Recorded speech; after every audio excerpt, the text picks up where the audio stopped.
27 years ago, on a crisp October morning in 1997, 34 third-grade students boarded their yellow school bus in the quiet town of Millbrook, Pennsylvania. By noon that same day, every single one of them had disappeared without a trace. The bus never arrived at Millbrook Elementary. The driver, Mrs. Eleanor Hayes, a beloved 58-year-old grandmother who had safely transported children for over 2 decades, was gone too. No wreckage, no ransom notes, no witnesses. Just an empty route and 35 families plunged into a nightmare that would consume their lives for nearly 3 decades. Among those families was David Chen, a software engineer whose 8-year-old daughter Lily had been excited about their class field trip to the local nature preserve.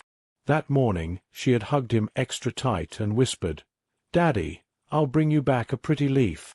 It was the last conversation they would ever have. Or so David thought. Within hours of the bus being reported missing, Millbrook erupted into chaos. Police roadblocks appeared on every highway. Helicopters swept the dense Pennsylvania forests. The FBI established a command center in the high school gymnasium, where desperate parents gathered, clutching photographs and clinging to hope. Detective Sarah Martinez, a seasoned investigator from the state police, had never seen anything like it. "In 20 years of law enforcement," she would later recall, "I've handled missing persons cases, kidnappings, even mass casualties. But 34 children and their bus driver simply vanishing into thin air? It defied every protocol we had." The investigation revealed disturbing inconsistencies almost immediately. The bus route cameras had mysteriously malfunctioned that morning, all 6 of them along a 12-mile stretch of road. The GPS tracker on the bus had been disabled 3 days prior during routine maintenance, but the work order couldn't be traced to any legitimate repair company. David Chen threw himself into the search with manic intensity. He took leave from his job, mortgaged his house to hire private investigators, and spent his days walking the forests around Millbrook, calling Lily's name until his voice gave out. His wife, Susan, begged him to come home, to grieve properly, to accept what everyone else was beginning to whisper, that their children were gone forever. But David refused to give up. Not when the official investigation began treating the case as a mass murder after the first week yielded no leads. 6 months after the disappearance, FBI Special Agent Robert Harrison held a press conference that would haunt the families for decades. Standing before a bank of television cameras, he announced that the investigation was being scaled back. The official theory: Eleanor Hayes, the bus driver, had suffered a psychotic break and driven the children to a remote location where she killed them before taking her own life. Mrs. Hayes had recently been prescribed new medication for depression, Agent Harrison explained to the room of skeptical journalists. Combined with financial pressures, we discovered she was facing foreclosure. We believe she experienced a complete mental breakdown. The evidence was circumstantial but damning. Hayes had indeed been struggling financially. Her husband had died the previous year, leaving her with crushing medical debt. Witnesses claimed she'd seemed distracted in the weeks before the disappearance. And most damning of all, a suicide note was allegedly found in her trailer 3 months after the vanishing, though the families were never allowed to see it. David Chen stood up during that press conference, his face gaunt from months of sleepless searching. "Where are the bodies?" he demanded. "Where is the bus? How does a woman barely 5 feet tall overpower 34 children?" Agent Harrison's response was cold. "Mr. Chen, I understand your grief, but we cannot let emotion cloud our judgment. Sometimes the simplest explanation is the correct one." The case was officially closed 18 months later. But for David Chen, the real investigation was just beginning. While other families slowly began the agonizing process of moving forward, holding memorial services, establishing scholarship funds, even moving away from Millbrook to escape the memories, David Chen descended into what his wife called the darkness. He converted his garage into a command center, covering every wall with maps, photographs, timelines, and theories. He learned to read satellite imagery, studied traffic patterns, and memorized every detail about the 35 missing people. He created detailed profiles of each child, documenting their habits, fears, and dreams, convinced that somewhere in those details lay the key to finding them. Susan Chen filed for divorce in 2001. She couldn't watch her husband destroy himself chasing ghosts, she said. She remarried 3 years later and moved to California, where she started a new family and tried to forget the daughter she'd lost and the husband she'd left behind. David didn't blame her. By then, he was barely recognizable as the man who had once coached Little League and built tree houses.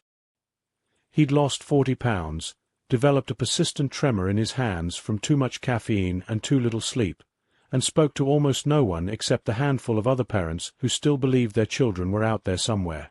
The town of Millbrook gradually moved on. New families moved into the houses of those who'd left. The elementary school installed a memorial garden where parents could visit a small plaque that read, "In memory of the Millbrook 34, forever in our hearts."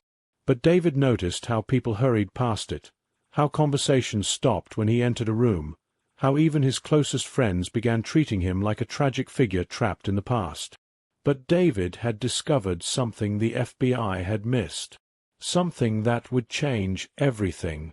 In 2003, 6 years after Lily's disappearance, David Chen made a discovery that sent shockwaves through his carefully ordered world of theories and dead ends.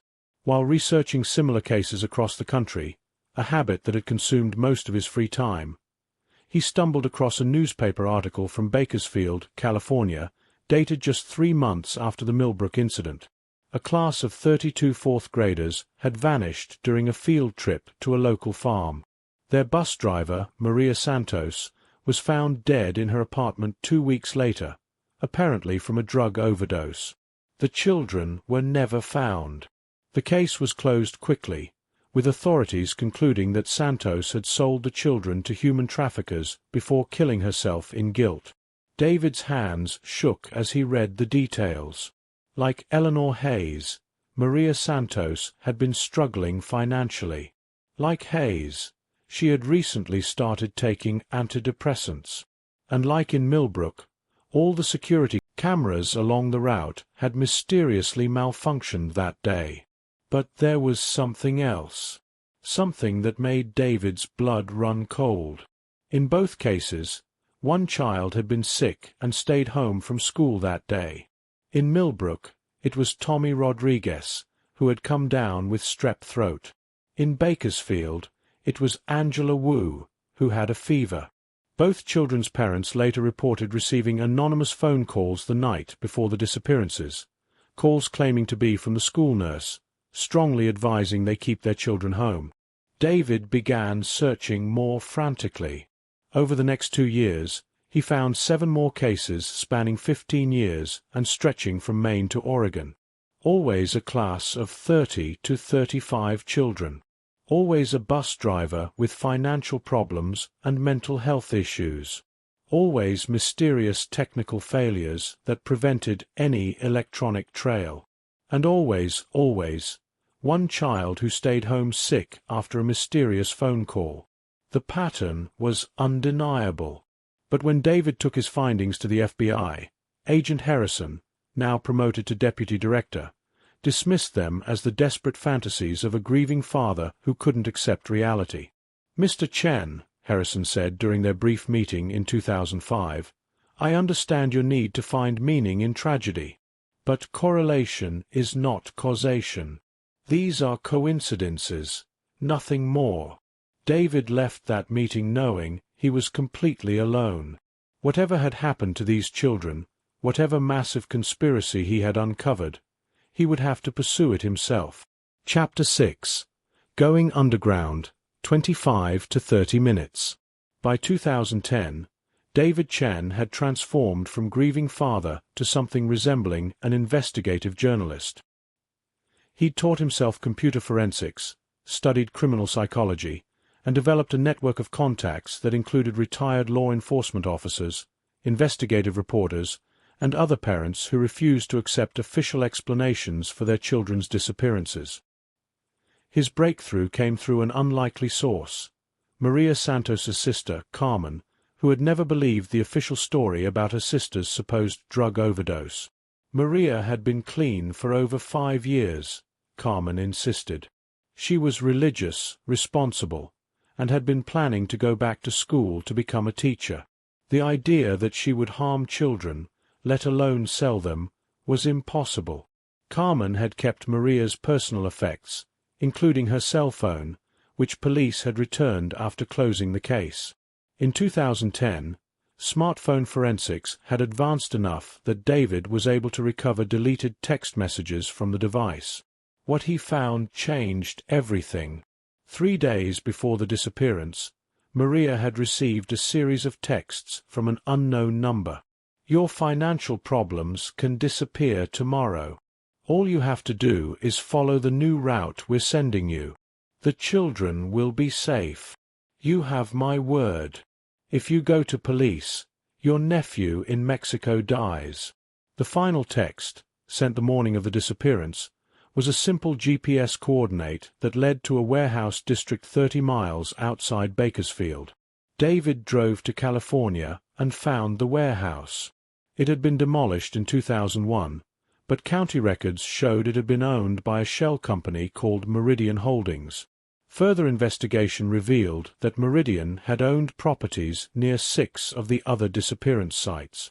For the first time in 13 years, David felt he was closing in on the truth. But he also began to suspect he was being watched. Strange cars appeared outside his house. His internet searches were being monitored. Pages would load slowly, and search results seemed sanitized. His phone developed an odd echo, and his email account was hacked twice in 1 month. Someone very powerful wanted these children to stay disappeared. And David Chen was getting too close to the truth. David's investigation led him into the darkest corners of American society, a world of human trafficking, illegal adoption networks, and organized child exploitation that operated with the protection of corrupt officials and the silence of terrified families. Through encrypted communications with other researchers, David learned about the Network, a sophisticated operation that had been stealing children for decades, not for random kidnapping or abuse, but for something far more calculated and sinister. The children weren't being sold to individual predators. They were being systematically placed with wealthy families who paid enormous sums for healthy, intelligent children with no traceable backgrounds. The bus disappearances were just one method the network used to acquire inventory. Other techniques included fake adoptions from war-torn countries, children taken from homeless families who wouldn't be missed, and elaborate schemes involving corrupt social workers. Eleanor Hayes, Maria Santos, and the other bus drivers hadn't been willing participants in mass murder. They had been coerced into delivering the children to specific locations where they were sedated and transported to processing centers. The drivers were then killed and made to appear as suicides, their supposed guilt providing a convenient explanation for the disappearances. David learned that the children were given new identities, false memories through sophisticated psychological conditioning, and placed with families who believed they were participating in a legitimate but confidential adoption process. Many of the adoptive parents never knew the truth. They were told the children were refugees from various conflicts, or that their biological parents had died in accidents. But some of the network's clients knew exactly what they were buying: stolen children with no one left to search for them. The more David learned, the more he realized why the FBI investigation had been shut down so quickly. The network had connections at the highest levels of law enforcement, government, and business. Agent Harrison himself had received a promotion just 6 months after closing the Millbrook case, along with a substantial increase in his personal wealth that couldn't be explained by his government salary. David was no longer just searching for his daughter. He was taking on a criminal enterprise with virtually unlimited resources and a track record of making problems disappear permanently. In 2018, 21 years after Lily's disappearance, David received an encrypted message that would finally give him the break he'd been desperately seeking. The message came from someone calling themselves Phoenix, a former member of the network who claimed to have developed a conscience after decades of facilitating child trafficking. Phoenix revealed that many of the stolen children were placed in specific geographic areas, wealthy suburbs where their integration would be easier and where questions were less likely to be asked. More importantly, Phoenix provided David with a list of surnames that the network frequently used for the children's new identities. David cross-referenced this information with school enrollment records in upscale districts across the country. The process took him months, but eventually, patterns emerged. In Westchester County, New York, there was a cluster of children with network surnames who would be the right age. Children who had enrolled in school systems in late 1997 and early 1998, just months after the disappearances. One name stopped David cold. Lily Patterson, enrolled at Westchester Preparatory Academy in January 1998. The school photo from that year showed an 8-year-old girl with David's eyes and Susan's smile, though her hair had been dyed blonde and her name was listed as Elizabeth. David stared at the photograph for hours, comparing it to the pictures of Lily that covered every surface of his house. There was no doubt. After 21 years, he had found his daughter. But finding her was only the beginning. Elizabeth Patterson had grown up believing she was the adopted daughter of Richard and Margaret Patterson, a wealthy couple who owned a chain of high-end restaurants. She had graduated from Columbia University, worked as a pediatric nurse, and was engaged to marry a young doctor. She had no memory of her life before the age of 8, which her adoptive parents had explained as trauma from losing her parents in a car accident in Bosnia. David faced an impossible choice: reveal the truth and destroy the life his daughter had built, or remain silent and let the network's crime go unpunished. But as he watched Elizabeth from a distance, following her to work, learning about her life, seeing the compassionate woman she had become, he realized there were 33 other children whose families deserved the same chance at reunion. The decision was made for him when Phoenix contacted him again with devastating news. The network was preparing to clean house. Too many researchers like David were getting close to the truth. The organization was planning to eliminate all loose ends, including the stolen children who were now adults and might remember fragments of their past lives. Elizabeth, his Lily, was in danger. David knew he had one chance to save his daughter and expose the network before they could silence everyone who knew their secrets. Working with Phoenix and a small group of other parents who had made similar discoveries, he developed a desperate plan. On October 15, 2024, exactly 27 years after the Millbrook disappearance, David approached Elizabeth Patterson outside the children's hospital where she worked. He had rehearsed this moment thousands of times, but nothing had prepared him for the reality of facing the daughter he had lost as a child and found as a stranger. "Elizabeth," he said, his voice breaking with 27 years of suppressed emotion. "My name is David Chen. I'm your father." Elizabeth's first reaction was confusion, then fear. This strange man with hollow eyes and trembling hands was clearly disturbed. She began backing toward the hospital entrance, ready to call security. But David had anticipated this reaction. From his jacket, he pulled out a small music box, a gift he had given Lily for her 7th birthday, which she had taken to school the day she disappeared. As the tinkling melody of Fur Elise filled the air, Elizabeth froze. The sound triggered something deep in her memory, a fragment of the past that her conditioned mind had buried but never fully erased. She saw flashes: a man pushing her on a swing, a woman braiding her hair, a house with yellow shutters and a garden full of sunflowers. "Daddy," she whispered, the word escaping her lips before her rational mind could stop it. David broke down completely. 27 years of grief, rage, and desperate hope poured out of him as he held his daughter for the first time since she was 8 years old. Elizabeth clung to him, memories flooding back in disjointed pieces. Her real name, her real family, the morning she got on a bus that never reached its destination. But their reunion was brief. Phoenix had warned that the network was mobilizing. Elizabeth, Lily, was scheduled to die in what would appear to be a random mugging within 48 hours. The same fate awaited the other recovered children and anyone who had helped expose the truth. David and Lily had 2 days to gather evidence, contact the media, and bring down an organization that had operated with impunity for decades. 2 days to save 33 other stolen children and deliver justice for the families who had never stopped searching. The network had vast resources, corrupted officials, and a proven willingness to kill to protect their secrets. David and Lily had only each other, a handful of allies, and the desperate hope that the truth would finally be stronger than the conspiracy of silence that had protected child traffickers for nearly 3 decades. The final confrontation came not in a dramatic shootout or high-speed chase, but in the sterile conference room of a federal courthouse in Manhattan.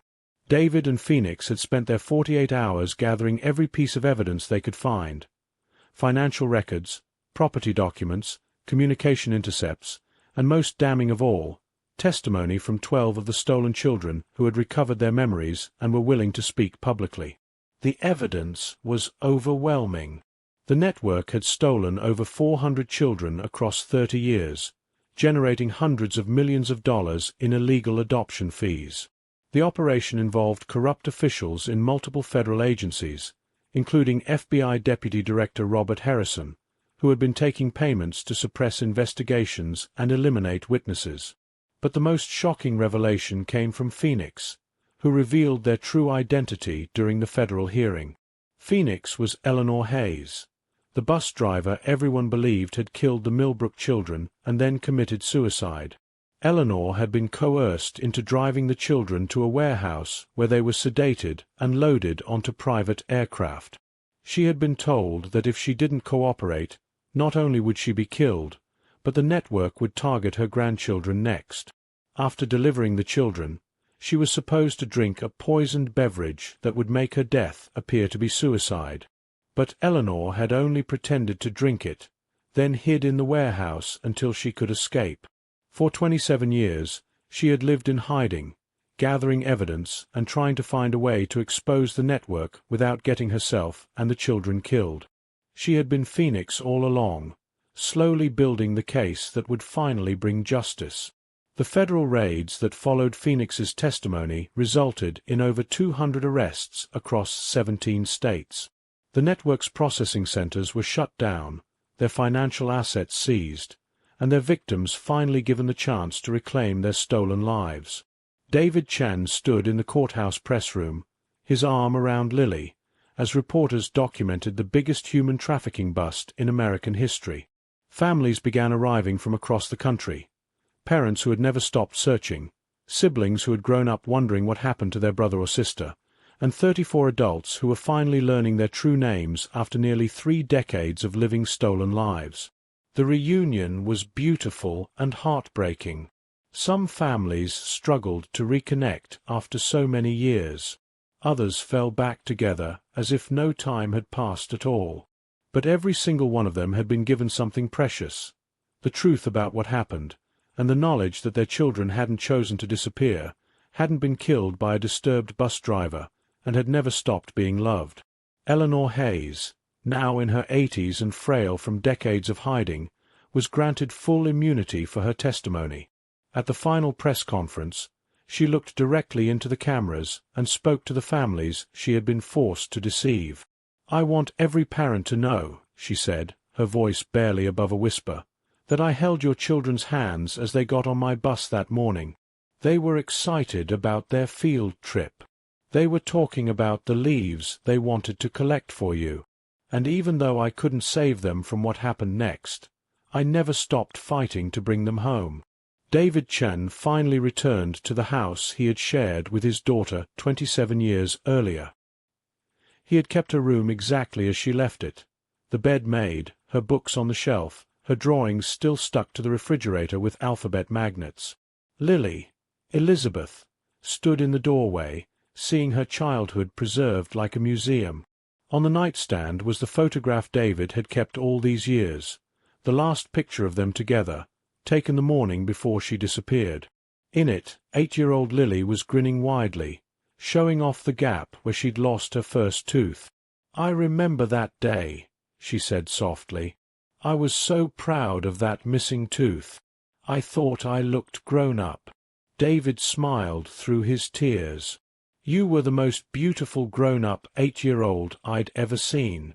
27 years after an entire class vanished into thin air, the truth had finally emerged. It wasn't the simple story of a disturbed bus driver that law enforcement had sold to a grieving community.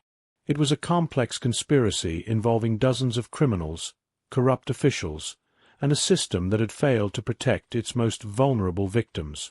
But it was also a story of hope, of a father who refused to give up, of a community that wouldn't let 34 children be forgotten, and of the power of truth to eventually overcome even the most sophisticated attempts to bury it. The Millbrook 34 had finally come home.